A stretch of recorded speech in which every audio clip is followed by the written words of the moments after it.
अच्छा दोस्तों, जैसा कि हम अडोब इलस्ट्रेटर के मेन इंटरफेस को देख चुके हैं, इसके अलावा हम न्यू डॉक्यूमेंट की सेटिंग्स भी लेना जान चुके हैं और हमने ये भी सीख लिया है कि हम अडोब इलस्ट्रेटर में काम करते हुए नेविगेट किस तरह से करते हैं। अब मैं आपको जो चीज़ बताने लगा हूँ वो है जी आर्ट बोर्ड। जी हाँ, आर्ट बोर्ड से मुराद है हमारा वो कैनवस जिसके ऊपर हम पेंट करते हैं या इलस्ट्रेट करते हैं या ड्रॉ करते हैं। दोस्तों, जैसा कि ड्राइंग करते हुए हमें कोई भी कैनवस या हमें कोई भी पेपर शीट की ज़रूरत पड़ती है, बिल्कुल इसी तरह से अडोब इलस्ट्रेटर के अंदर हमारे पास आर्ट बोर्ड मौजूद होता है। तो चलिए आए, मैं आपको लेके चलता हूँ इलस्ट्रेटर की तरफ और देखते हैं जी आर्ट बोर्ड को। जी तो दोस्तों, चलें देखते हैं जी आर्ट बोर्ड को। क्रिएट न्यू करते हैं, न्यू डॉक्यूमेंट लेते हैं और हम स्टार्ट करते हैं जी काम। ले जी दोस्तों, ये देखिए, ये आपकी स्क्रीन पर इस वक्त आपके सामने ये जो एक वाइट कलर का बॉक्स है, basically this is called art board. और यही वो आपका आर्ट बोर्ड है जिसके ऊपर आप इलस्ट्रेट करेंगे, ड्रॉ करेंगे, पेंट करेंगे या किसी भी किस्म का आर्ट वर्क जो है वो प्रोड्यूस करेंगे। अच्छा, मैं आपको थोड़ा सा वापस लेके जाना चाहूँगा न्यू डॉक्यूमेंट की सेटिंग वाली विंडो की तरफ। कंट्रोल एन जो है वो दोस्तों शॉर्ट की है न्यू डॉक्यूमेंट की विंडो ओपन करने के लिए।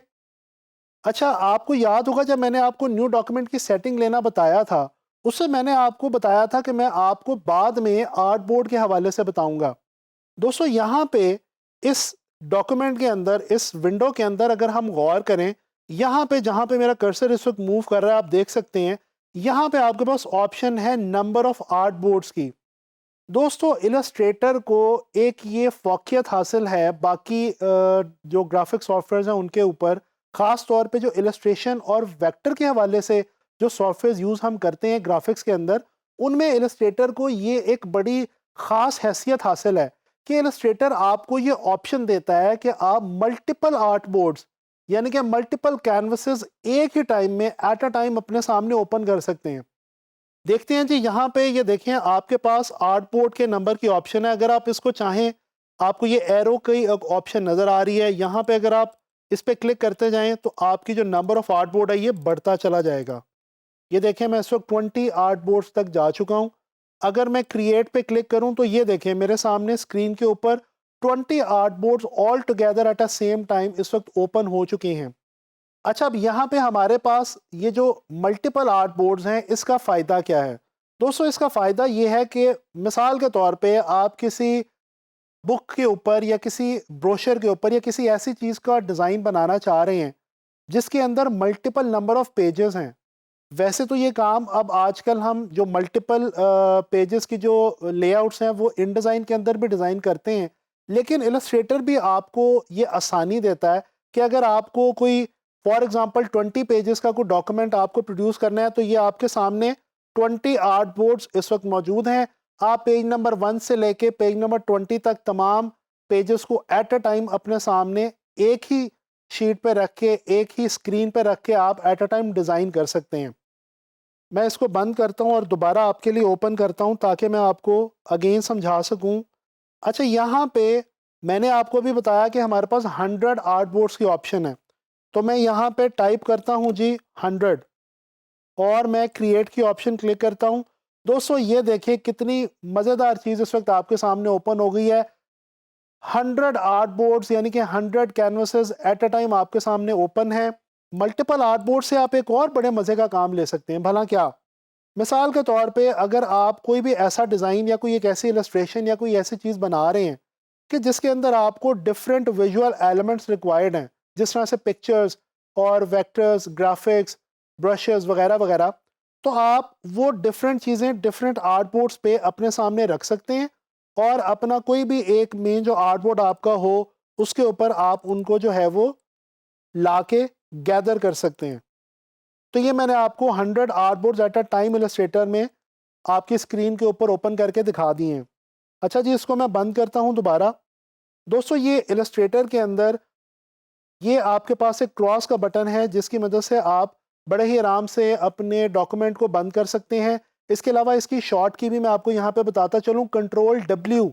अच्छा जी, अब ये तो हो गई आर्ट बोर्ड के हवाले से हमारे पास जो न्यू डॉक्यूमेंट की सेटिंग वाली विंडो है उसके अंदर जो ऑप्शंस हैं वो। अब मैं आपको एक और बहुत ही मज़े की चीज़ बताने लगा हूँ। मैं यहाँ पे नंबर ऑफ़ आर्टबोर्ड 1 करता हूँ और ये मेरे पास एक स्टैंडर्ड सेटिंग्स मौजूद हैं। इसको मैं क्लिक करता हूँ क्रिएट पे और ये मेरे पास एक आर्टबोर्ड जो है वो ओपन हो गया। अच्छा दोस्तों, मैंने आपको अभी तक जितनी भी चीज़ें करवाई हैं वो नेविगेशन वगैरह और जो टूल्स हैं वो हमारे जेनेरिक टूल्स से। अब हम कुछ काम करने लगे हैं जनाब अपने टूल बार के हवाले से। दोस्तों, ये है आपकी टूल बार जिसके बारे में मैं आपसे पहले भी ज़िक्र कर चुका हूँ। हमारे पास इस टूल बार के ऊपर यहाँ पे ये एक बटन है। इसके ऊपर अगर आप आके देखें तो आपको इस टूल के ऊपर लिखा हुआ नज़र आ रहा है आर्टबोर्ड टूल। दोस्तों, ये जो आर्टबोर्ड टूल है ये बहुत ही मज़े की चीज़ है और ये आपको आज़ादी देता है कि आप बड़े फ्री हैंड तरीके से आर्ट बोर्ड को छोटा या बड़ा कर सकते हैं। जिस तरह से ये देखें, अगर मैं इस आर्ट बोर्ड टूल के ऊपर आके ये कॉर्नर के ऊपर आता हूँ तो मेरे पास ये ऑप्शन आ रही है जी इसको आर्ट बोर्ड को छोटा करने की। ये देखें, मैंने आर्ट बोर्ड छोटा कर दिया। इसी तरह से मैं इस आर्ट बोर्ड को बड़ा भी कर सकता हूँ।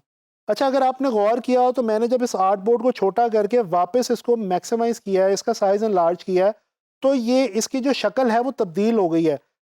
अब दोस्तों, मैं आपको एक और चीज़ बताता चलूँ, अगर आप ये जो टूल है शिफ्ट के साथ यूज़ करेंगे, जैसे कि मैंने इस वक़्त अपने कीबोर्ड के ऊपर शिफ्ट को प्रेस कर रखा है, तो ये जो आपका आर्ट बोर्ड छोटा या बड़ा होगा, मिनिमाइज़ या मैक्सिमाइज़ होगा, इसका जो भी साइज़ आपने ले रखा है वो साइज़ बिल्कुल भी डिस्टर्ब नहीं होगा, प्रोपोर्शन इसका सेम रहेगा। इसी तरह से अगर आप शिफ्ट के साथ ऑल्ट को क्लिक करें तो एक और मज़े की चीज़ होगी कि इस आर्ट बोर्ड का सेंटर जो है, ये जो सेंट्रल पॉइंट है, ये लॉक हो जाएगा। ये देखें दोस्तों, ये आप अपनी स्क्रीन के ऊपर इस वक्त मेरे कर्सर के साथ देख सकते हैं।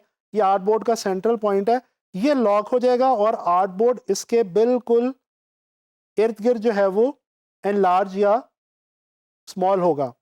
अच्छा, इसी तरह से हम अगर ऑल्ट और शिफ्ट होल्ड करके इसको राइट साइड पे ड्रैग करें या लेफ्ट साइड पे ड्रैग करें तो ये आप देख सकते हैं बड़े आराम से कि आर्ट बोर्ड जो है वो डुप्लीकेट हो रहा है। तो इस तरह से हम किसी भी आर्ट बोर्ड को डुप्लीकेट भी कर सकते हैं। ये देखें, मैंने एक आर्ट बोर्ड से आर्ट बोर्ड टूल की मदद से 6 आर्ट बोर्ड जो हैं वो क्रिएट कर दिए हैं। अच्छा, इसी तरह से हम इनको वापस डिलीट भी कर सकते हैं। जिस तरह से अगर मैं इस पे आके क्लिक करूं और डिलीट का बटन प्रेस करूं, सेलेक्ट डिलीट, तो जैसे जैसे मैं सेलेक्ट करके डिलीट का बटन प्रेस करता जा रहा हूं, हमारे जो आर्ट बोर्ड्स हैं वो डिलीट होते जा रहे हैं। तो ये दोस्तों, आप लोगों ने देखा आर्ट बोर्ड की जो ऑप्शंस हमारे पास इलस्ट्रेटर में मौजूद हैं और आर्ट बोर्ड के टूल के हवाले से भी आपने जाना। उम्मीद करता हूं कि आपको आर्ट बोर्ड को हैंडल करना आ जाएगा। अब आपको अच्छे तरीके से पता है कि आप न्यू डॉक्यूमेंट को सिलेक्ट करते हुए नंबर ऑफ आर्ट बोर्ड्स अपनी मर्जी से फ्रॉम 1 अप टू 100 चूज कर सकते हैं। इसके अलावा आप आर्ट बोर्ड बना लेने के बाद डॉक्यूमेंट में रहते हुए टूल बार में आर्ट बोर्ड टूल की मदद से किसी भी वक्त नंबर ऑफ आर्ट बोर्ड्स बढ़ा सकते हैं, आर्ट बोर्ड्स को बड़ा या छोटा कर सकते हैं, डिलीट कर सकते हैं, एक्सपैंड कर सकते हैं। उम्मीद करता हूं कि अब आर्ट बोर्ड की आपको समझ आ गई होगी।